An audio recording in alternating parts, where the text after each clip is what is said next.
السلام علیکم پیارے دوستوں، میں جانب مدرسہ نکلنے والا تھا، اس لیے سوچا کہ آپ کو بھی اپنا ہمراہ سفر بناؤں۔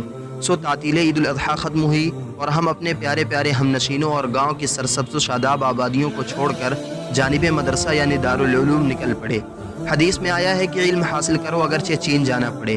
چونکہ ہماری ٹرین لکھنؤ سے تھی اور ہمیں لکھنؤ جانا تھا، اس لیے ہم پہلے ہائی وے پر آئیں اور بذریعہ بس لکھنؤ کی طرف نکل پڑے۔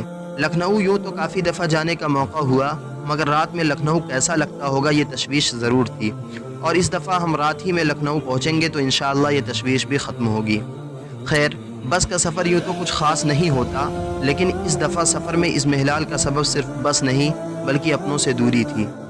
بس میں ہماری ملاقات ہوئی مولانا محمد توصیف قاسمی صاحب سے، جو گزشتہ سال ہمدرس بھی تھے اور ہم نشی بھی تھے۔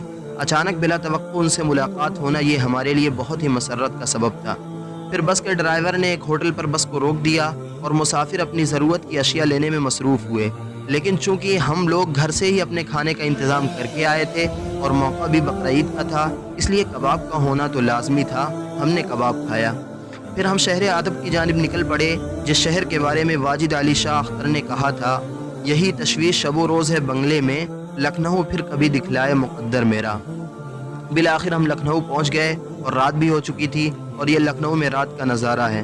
میں آپ سے معذرت کرتا ہوں اس بات پر کہ لکھنؤ کی کوئی خاص چیز آپ کے سامنے نہیں آئی، کیونکہ ہماری ٹرین کا وقت ہو چکا تھا، اور ہم نے ریلوے اسٹیشن میں انٹری لی اور وہاں اتنا بڑا پنکھا نظر آیا جو عام سیلنگ فین سے کافی بڑا تھا۔ بہرحال ہم اسٹیشن پر اپنے رات کے کھانے سے فارغ ہو کر ٹرین میں بیٹھ گئے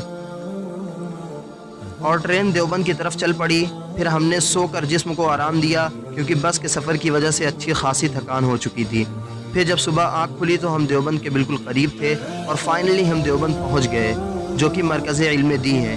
یہی وہ جگہ ہے جہاں سے سینکڑوں نہیں بلکہ ہزاروں کی تعداد میں فضلاء تیار ہو کر دنیا میں پھیل گئے۔